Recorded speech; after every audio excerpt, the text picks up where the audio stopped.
नमस्कार and welcome everyone. Modern India की video series में आपका स्वागत है। ये जो हमारा टॉपिक चल रहा है वो है advent of Europeans in India चल रहा है और इसके अंदर इस वीडियो में हम देखेंगे ब्रिटिश ईस्ट इंडिया कंपनी जब भारत आती है, जब बंगाल में अपना फुटहोल्ड एस्टेब्लिश कर देती है, उसके बाद बंगाल में उनको स्ट्रगल होता है और जब स्ट्रगल होता है तो ब्रिटिश ईस्ट इंडिया कंपनी को बंगाल में ब्रेक थ्रू कैसे मिलता है, तो वो मिलता है फारूक शिया के जो फरमान है उससे मिलता है। तो आज हम इसी की बात करेंगे। तो आइए चलते हैं, आज का वीडियो शुरू करते हैं।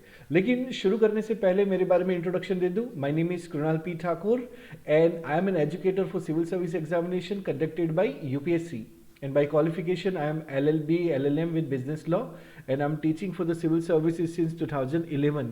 और इस वीडियो सीरीज में हम मॉडर्न हिस्ट्री की सीरीज देख रहे हैं जिसमें सारे टॉपिक्स को कवर करेंगे। तो आप जो यूपीएससी की तैयारी करते हो, स्टेट पीसीएस की तैयारी करते हो, आप कॉम्पिटिशन एग्जामिनेशन की तैयारी कर रहे हो, तो सारे जो टॉपिक्स है इसमें कवर हो जाएंगे। प्लस आप सामान्य नॉलेज रखना चाहते हो तो इसके लिए भी आपके लिए ये वीडियो उपयोगी हो जाएंगे।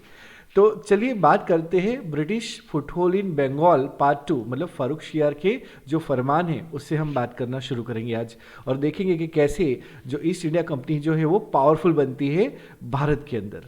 तो शुरू करते हैं। तो देखिए, फारूक शियार फरमान की बात करेंगे। फारूक शियार कौन है? तो ये मुगल एम्परर है, मुगल बादशाह है। तो जैसे हम देखा कि जो हमारे जो औरंगजेब थे, तो औरंगजेब की मृत्यु के बाद जो जो काल चालू होता है वो लेटर मुगल्स का काल चालू होता है और उसके बाद कोई भी ऐसे सशक्त शासक या फिर बहुत पावरफुल बादशाह नहीं रहे। एक बादशाह आता है फारूक शियार, ठीक है, उसी के टाइम पे ये घटनाएं होती है। तो 1715 में English mission led by John Surman, तो जॉन सरमन जो है वो एक अंग्रेजी मिशन जो है वो लेके उनके कोर्ट में जाता है, to the court of Mughal emperor Farrukh Siyar, और फारूक शियार से डिप्लोमेटिकली बात करते हैं और फिर उनको मना लेते हैं और तीन फेमस फरमान जो है वो अपने फेवर में वो परमिशन लेके आ जाते हैं, सिक्योर करते हैं। क्या क्या फरमान थे? तो देखो, पहला, giving the company many valuable privileges. British East India company को भारत में बहुत सारे प्रिविलेजेस जो है वो ये फरमान दिलाता है, इसलिए उसे बहुत महत्वपूर्ण फरमान भी कहा जाता है। तो ये प्रिविलेज उनको कहाँ कहाँ मिलता है? तो बंगाल, गुजरात और हैदराबाद में उनको व्यापार करने का फरमान मिलता है, परमिशन मिलती है। इसमें क्या होता है? तो देखो, इसीलिए ये फरमान महत्वपूर्ण है कि उनको बहुत सारी छूट मिलती है, यहाँ पे कंसेशन मिलते हैं और इसीलिए जो फरमान ऑब्टेन हुआ है it is regarded as Magna Carta of the company, company के लिए बहुत बड़ी उपलब्धि हुई है, ऐसा हम बोल सकते हैं। तो देखिए, इस फरमान में क्या था? तो बेसिकली इंपॉर्टेंट टर्म्स थे। देयर इंपॉर्टेंट टर्म्स वर, पहला, बंगाल के अंदर कंपनी इंपोर्ट एक्सपोर्ट जो करेगी, जो कंपनी बंगाल के अंदर इंपोर्ट एक्सपोर्ट करेगी उसको एग्जेम्प्ट कर दिया जाएगा फ्रॉम एडिशनल कस्टम ड्यूटी, की कोई भी ऊपर से कस्टम ड्यूटी उनको नहीं लगाई जाएगी। सिर्फ 3,000 रुपये का एनुअल पेमेंट दिया जाएगा कि एक साल में कंपनी जो है वो मुगल को जो एम्पायर है उसको 3,000 रुपये जमा कर देगी और बदले में उनको कोई भी एडिशनल इंपोर्ट एक्सपोर्ट पे कोई भी कस्टम ड्यूटी जो है, सीमा शुल्क है, वो नहीं भरना पड़ेगा। तो उनके व्यापार के लिए एक ब्रेक थ्रू साबित होगा, उनके लिए एक बहुत बड़ा कंसेशन मिल गया है। दूसरा, the company was permitted to issue दस्तक ऑल्सो। नाउ उनके पास पास इश्यू करने के भी वहां पे अधिकार होंगे, मतलब कोई और व्यापार करना चाहता है उस टेरिटरी में तो कंपनी से परमिशन ले सकता है for the transformation of such goods. तो इसके लिए हम बोल सकते हैं कि कंपनी को अभी अथॉरिटी भी मिल जाती है कि वो पास भी इश्यू कर सकती है। Now the company was permitted to rent also, उसके बाद कंपनी को बंगाल में भाड़े पे जगह ले सकती है, इसके लिए भी अधिकार मिल जाता है। So company was permitted to rent more land around Calcutta, Calcutta के आजू बाजू उनको ज़्यादा जमीन जो है वो भाड़े पे मिल सकती थी और उसका उपयोग जो है वो करेंगे आने वाले समय में। उसके बाद हैदराबाद में उनको क्या क्या मिलता है, क्या एडवांटेज मिलता है? तो देखो, हैदराबाद में the company retain its existing privilege, जो पहले से उनको प्रिविलेज मिला हुआ था वो रिटेन करती है from the freedom from the duties in trade, कि जो भी वो ट्रेड करेगी उसके ऊपर उन्हें ड्यूटीज जो है वो नहीं पे करनी पड़ेगी, उनको फ्रीडम मिल जाएगा। तो हैदराबाद में उनका जो पकड़ है वो अच्छा हो जाता है। दे हैड टू पे the prevailing rent only for the Madras, के मद्रास के अंदर जो व्यापार करते थे और जो भी उनकी फैक्ट्री थी और जो भी ज़मीन उनके पास होती थी उसके ऊपर उनको रेंट ही पे करना होता था। तो हैदराबाद तो उनको फ्री में मिल गया, फ्रीडम मिल गया। और मद्रास में उनको रेंट पे करना पड़ेगा और उनको बहुत सारे प्रिविलेज जो है वो वहाँ पे भी मिल जाएंगे। उसके बाद एज पर फर्रुखशियार फरमान सूरत के अंदर भी उनको अधिकार मिलते हैं, तो उनको एनुअली यहाँ पे 10,000 रुपये का पेमेंट करना पड़ेगा और बदले में उनको East India company was exempted from the levy of all the duty. कोई भी तरह का टैक्स जो है, जो कस्टम ड्यूटी है, उनको नहीं भरना होगा और पूरे साल में बस उनको 10,000 रुपये जो है वो सूरत को भरने पड़ेंगे और सूरत में भी इस तरीके से उनको एक होल्ड मिल जाता है, एक एडवांटेज मिल जाता है। नाउ यही फर्रुखशियार के फरमान से उनको डिक्री मिलती है, मतलब एक तरीके का अधिकार मिल जाता है कि वो अब क्या कर सकते हैं, वो कंपनी के नाम पे कॉइन भी जारी कर सकते हैं और ये कॉइन बॉम्बे के अंदर मिंट हो गए, तो बॉम्बे के अंदर वो अपने कॉइन जो है वो मिंट करेंगे और उसके बाद वो अपने कॉइन जो है, जो सिक्के जो है वो भी चला सकते हैं, चलन मिला सकते हैं।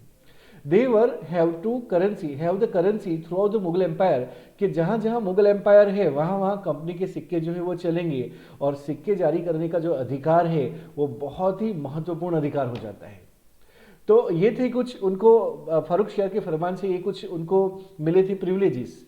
Now apparently East India Company जो है they manage to earn many such privileges. They managed to earn number of trading concession in Bengal from the Mughal territory। तो हम बोल सकते हैं कि बंगाल में उनको बहुत सारे व्यापार करने के लिए कंसेशन मिल गए और उसके लिए उन्होंने सहारा लिया था, तो बातचीत करने का, डिप्लोमेसी करने का, फ्लैटरी मतलब चापलूसी करने का, और जैसे बन पड़ा उन्होंने उस तरीके से बातचीत की, परमिशन ली, डिप्लोमेसी का यूज़ किया, फ्लैटरी का यूज़ किया and they manage to earn very good amount of privileges. और इस तरीके से उन्होंने अपनी पोजीशन को स्ट्रॉन्ग किया और उन्होंने धीरे धीरे अपने जो ट्रेडिंग एक्टिविटी है उसको बढ़ाया, इतना बढ़ाया कि बाद में चल के वो पॉलिटिकल पावर भी बन जाएंगे। लेकिन क्या हुआ था, अगर हम देखें जब उनको ये फरमान मिल जाता है और उसके बाद वो ट्रेडिंग एक्टिविटी करते हैं तो वो उनका विकास अच्छे से हो रहा था भारत में। Now they have to face only one enemy, that is French. तो English had to vanquish the French before they could rid of the competitors, कि सारे कॉम्पिटिटर को हटा दे, उससे पहले एक ही जो है वो कॉम्पिटिटर था जो उनको चैलेंज दे सकता था, वो था French east India company. And they establish there complete स्वे ओवर इंडिया। उससे पहले बस उनको फ्रेंच से निपटना था, जो इसके बाद के वीडियो में देखेंगे कि कैसे ये फ्रेंच से निपटते हैं और कार्नेटिक वॉर कैसे होता है। उसके बाद एक और घटना होती है यहाँ पे कि इंग्लिश ईस्ट इंडिया कंपनी को जो मोनोपोली मिली हुई थी, तो वो मोनोपोली के विरोध में बहुत सारे लोग जो है वहाँ पे दूसरे व्यापारी बोलना शुरू कर देते हैं। So after the English revolution, Britain में एक रिवोल्यूशन होता है 1688 में, वहाँ पे विक्स, तो विक्स जो है एक संगठन है, with their enhance influence they oppose the monopoly of the East India Company. तो ये व्यापारियों का जो ग्रुप है वो कहता है कि जो ईस्ट इंडिया कंपनी जो कंपनी है उसकी मोनोपोली को अपोज करते, उसको खत्म कर दिया जाए और हमको भी मौका मिले कि हम भी भारत जाए, ईस्ट जाए और हम भी क्या करें, हम कंपटीशन करें, हम भी व्यापार करें। दस राइवल कंपनी, उनकी दुश्मन कंपनी ब्रिटेन में ही बनना शुरू हो जाती है। So rival company was form which deputed Sir William Norris as ambassador to the court of Aurangzeb. उनकी तरफ से औरंगजेब के दरबार में सर विलियम नॉरिस जो है वो आते हैं और उसके बाद क्या है कि वो भी बहुत सारे कंसेशन लेने की कोशिश करते हैं। अब ये नॉरिस जो है वो ट्रेडिंग प्रिविलेज जो है वो लेते हैं, उन कंपनियों के लिए भी लेते हैं। तो ईस्ट इंडिया कंपनी जो पहले आई थी वो अलग है और ये कंपनी अलग है, इनको भी यहाँ पे प्रिविलेज मिल जाता है। उसके बाद क्या होता है, जो नई कंपनी आई थी वो बहुत बड़ा फेलियर साबित होती है। वो ब्रिटिश ईस्ट इंडिया कंपनी जो पहले आई थी वैसा यहाँ पे बिजनेस नहीं कर पाती है, इट फेल। जो नई नई कंपनी आ रही है वो फेल हो रही थी, तो इसीलिए वहाँ पे चिंता होती है। तो under the pressure of crown and parliament, तो जो वहाँ पे राजाशाही परिवार है, क्राउन है और पार्लियामेंट है, वो प्रेशराइज करते हैं इन कंपनियों को जो विफल हो रही थी कि अगर आपसे बिजनेस नहीं हो रहा है, प्रॉफिट नहीं कमा पा रहे हो, तो आप जो पहले जो ईस्ट इंडिया कंपनी आई थी उनके अंदर अमालगमेट हो जाओ, मर्ज हो जाओ। तो इसीलिए 1708 में ये दो कंपनियां जो है, मतलब जो नई कंपनी आई थी वो पुरानी कंपनी में मर्ज हो जाती है और ये कंपनी फिर से पावरफुल हो जाती है और फिर से उनको मोनोपोली जो है वो एस्टेब्लिश हो जाती है। अब ये टाइटल रहती है, जो नई कंपनी बनी उसका टाइटल होता है, ब्रिटिश ईस्ट इंडिया कंपनी का टाइटल है United company of Merchant of England trading to the East Indies. ये इसका पूरा टाइटल है, इस नाम से ये जानी जाती थी और प्यार से हम उसको ब्रिटिश ईस्ट इंडिया कंपनी कहते हैं। अब हुआ क्या, यही कंपनी ईस्ट इंडिया कंपनी बनी जो 1708 से 1873 तक ये अपना काम चलाएगी, कारोबार करेगी और यही वो कंपनी है जो बाद में ब्रिटिश पॉलिटिकल पावर इंडिया के अंदर एस्टैब्लिश करती है, और उसके बाद ही इनको मौका मिलता है कि ये भारत के ऊपर लंबे समय तक राज कर सकते हैं 1947 तक। तो ये था हमारा कि किस तरीके से फारूक शियार का फरमान मिला, किस तरीके से उन्होंने अपने आप को इंडिया में एस्टैब्लिश किया, और किस तरीके से उन्होंने अंदर अंदर के कॉम्पिटिशनों को भी दूर किया। और इसके साथ ये वीडियो कंप्लीट होता है। अब हम कुछ क्वेश्चन देख लेते हैं। इसके आंसर आप कमेंट बॉक्स में भी लिख सकते हो और उसके बाद मेरे आंसर के साथ मैच कर सकते हो। तो चलिए देखते हैं पहला क्वेश्चन। पहला क्वेश्चन है, in which year did the English establish Fort William as the seat of eastern presidency in Calcutta? कौन से ईयर में उन्होंने ईस्टर्न प्रेसिडेंसी कलकत्ता में फोर्ट विलियम के नाम से एस्टैब्लिश की थी? 1691 में, 1700 में, 1686 में या 1698 में?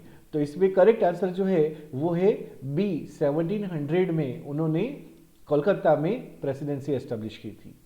नेक्स्ट क्वेश्चन है, what did 3 farman secure by English mission to the Mughal emperor Farrukh Siyar in 1715 which grant the English East India Company? A. Exemption from custom duties. B. Permission to establish new factories. C. Exclusive right to mint coins. And D. Control over Hyderabad. यहाँ पे correct answer जो है वो होगा A. Exemption from custom duties. ये अपने answer को match कर लीजिएगा। नेक्स्ट क्वेश्चन जो है, विच 2 रीजन डिड द फरमान focus on granting privilege to East India Company in Bengal, Gujarat, Hyderabad?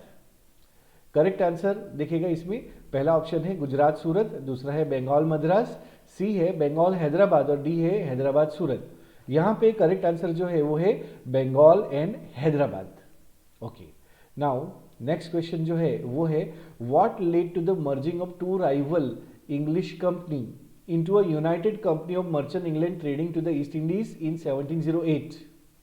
ये अभी हमने देखा। ऑप्शन ए है success of the rival company, B है pressure from the Mughal emperor, C है influence of Whigs in England और D है डिक्री फ्रॉम क्वीन एनी। यहाँ पे करेक्ट आंसर जो है वो होगा C, influence of Whigs in England. इसके कारण ये कंपनी बाद में चल के मर्ज भी हो जाती है और अलग भी, मतलब पहले अपोज भी करती है और उसके बाद मर्ज भी होती है। ठीक है, तो ये वीडियो यहाँ पे कंप्लीट होता है। इस वीडियो को देखने के लिए धन्यवाद, thank you so much. Please इस वीडियो को, इस चैनल को सब्सक्राइब कर लीजिएगा, बेल आइकन भी दबा दीजिएगा ताकि आपको रोज इसके जो हमारे वीडियो है वो अपलोड होते हैं आपको मिलते रहे। और इसका PDF चाहिए तो मुझे बता दीजिएगा कमेंट बॉक्स में, मैं आपको भेज दूंगा।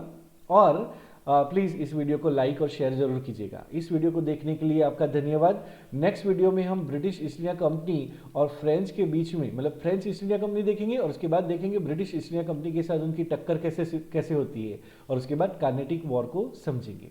तो आज के इस वीडियो में यहीं पे कंप्लीट करते हैं। Thank you so much, see you in the next video, bye.